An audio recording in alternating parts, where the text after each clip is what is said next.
जय श्री कृष्ण देव का निवास आपके घर में रहने के लिए हमें कौन कौन से नियम पालन करने चाहिए जिससे हमें देव दोष नहीं लगे।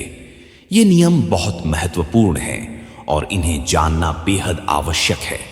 हमें देव की पूजा और सेवा का फल नहीं मिलता क्योंकि हम अनजाने में देवघर या देवों के प्रति कुछ गलतियां कर रहे होते हैं। हम अपने घर में सभी वस्तुएं कितनी अच्छी तरह व्यवस्थित रखते हैं, ठीक उसी प्रकार देवघर भी देवों का घर है, इसलिए इसके प्रति सतर्क रहना जरूरी है। हमें यह जानना चाहिए कि हमारे देवघर में कौन से देव होने चाहिए और उन्हें कैसे रखना चाहिए। देवघर आपके घर का एक महत्वपूर्ण भाग है। जिस घर में देवघर नहीं है उस घर को घर अपना नहीं मिलता।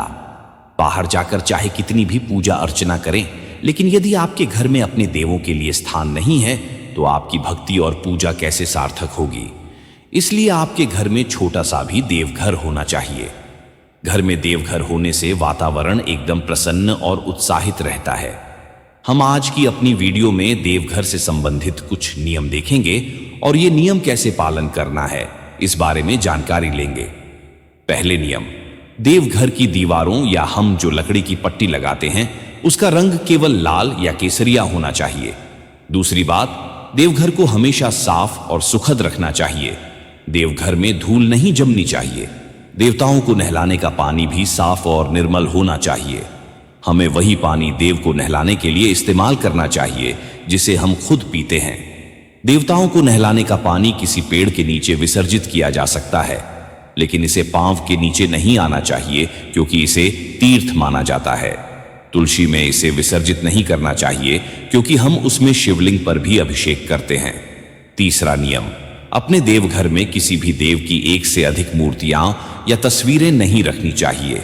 चौथा नियम, अपने घर के देवघर में दाएं सिरे का गणपति नहीं रखना चाहिए क्योंकि दाएं सिरे के गणपति का शास्त्र बहुत कठिन होता है और उसकी पूजा में बहुत सोहले की आवश्यकता होती है। आपको हमेशा बाएं सिरे का गणपति अपने देवघर में रखना चाहिए। जब आप रोज पूजा करते हैं तो पहले गणपति की पूजा करें, फिर गणपति को स्नान कराएं, उसके बाद उन्हें आसन पर बिठाइए और पहले गणपति को ही आद्र्य दें। पांचवा नियम, देवघर में नंदी नाग के साथ एकत्र महादेव की पिंडी नहीं रखनी चाहिए क्योंकि जब हम महादेव की पिंडी पर अभिषेक करते हैं तो उसके अभिषेक की पत्तियां नंदी पर गिरती हैं और नंदी महादेव का शिष्य है, इसलिए वह पानी नंदी पर गिरने से नाराज होता है और इससे आपके ऊपर संकट उत्पन्न हो सकते हैं। छठा नियम, हमें अपनी कुलदेवता या कुलदेवता का ज्ञान होना चाहिए। अगर नहीं है तो हमें विविध संकटों का सामना करना पड़ सकता है। अपने देवघर में अपनी कुलदेवता की एक तस्वीर या एक मूर्ति अवश्य होनी चाहिए। सातवां नियम, हम देवताओं को जो फूल अर्पित करते हैं उनका फिर से उपयोग नहीं होना चाहिए। देवी देवताओं को अर्पित किए गए फूल और नैवेद्य को घर में कई दिनों तक प्लास्टिक की थैली में नहीं रखना चाहिए। इन्हें समय पर घर से बाहर फेंकना चाहिए, नहीं तो घर में वास्तु दोष उत्पन्न हो जाता है। ऐसी चीजों से घर में झगड़े, बहस और विवाद होते रहते हैं। इसके अलावा जलाने के बाद की बत्तियां भी घर में रखी जाती हैं, जिससे नकारात्मक ऊर्जा बढ़ जाती है। इन जली हुई बत्तियों को समय समय पर फेंकते रहना चाहिए। टूटे फूटे या खंडित मूर्तियां या देवताओं की तस्वीरें देवघर में या पूजा में नहीं रखनी चाहिए। इन्हें किसी पेड़ के नीचे या मंदिर में विसर्जित करना चाहिए। आठवां नियम, देवताओं की मूर्तियों या तस्वीरों का मुख दक्षिण की ओर नहीं होना चाहिए। देवघर हमेशा ईशान्य दिशा में होना चाहिए और देव का मुख पूर्व या उत्तर की दिशा में होना चाहिए। नवां नियम, देवघर में शालीग्राम पर अक्षदा नहीं चढ़ाई जानी चाहिए। शिवपिंडी पर हल्दी कुंकू नहीं चढ़ाना चाहिए क्योंकि शिवपिंडी को भस्म लगाना चाहिए। गीले कपड़े पहनकर पूजा नहीं करनी चाहिए। 10वां नियम, देवताओं को एक हाथ से कभी नमस्कार नहीं करना चाहिए। दोनों हाथों से पूरी श्रद्धा से नमस्कार करना चाहिए। इस तरह की नमस्कार से भगवंत तक पहुंचता है। 11वां नियम, जो समय में हम उपयोग करते हैं और निरंजन जलाते हैं उसमें तेल और घी एक साथ नहीं डालना चाहिए। तेल का दीपक अलग और घी का दीपक अलग होना चाहिए। 12वां नियम, समय की ज्योति पर निरंजन या कोई और दीपक जलाना नहीं चाहिए। दीपक में हमेशा 2 वटी रखना चाहिए, अर्थात जीव और शिव का प्रतीक प्रस्तुत करना चाहिए। देवघर में घंटी जरूर होनी चाहिए। सुबह संध्या में घंटी का नाद होना चाहिए। इससे घर की नकारात्मक ऊर्जा निकलती है और घर का वातावरण बहुत सकारात्मक और सुखद रहता है। 13वां नियम, देवताओं को नमस्कार करते समय अपने सिर पर टोपी हटानी चाहिए और देव के सामने नतमस्तक होना चाहिए। हम देवघर या मंदिर में जो स्तोत्र या मंत्र कहते हैं उसे ऊंची आवाज में कहना चाहिए, किंतु जप करते समय या देव का नाम स्मरण करते हुए शांत रहना चाहिए। 14वां नियम, जब हम देवताओं को गंध लगाते हैं तो उसे अंगूठे के पास वाले उंगली से लगाना चाहिए और अपने पूर्वजों के लिए अर्थात पितरों को तर्जनी से लगाना चाहिए, अपने लिए मध्यम उंगली से और दूसरों को अंगूठे से। 15वां नियम, नैवेद्य की पत्तियों या थाली में नमक नहीं डालना चाहिए। इसी प्रकार प्याज, लहसुन और नींबू भी नहीं डालना चाहिए, क्योंकि ये सभी पदार्थ तामसिक हैं। तामसिक पदार्थ देवताओं को नहीं भाते।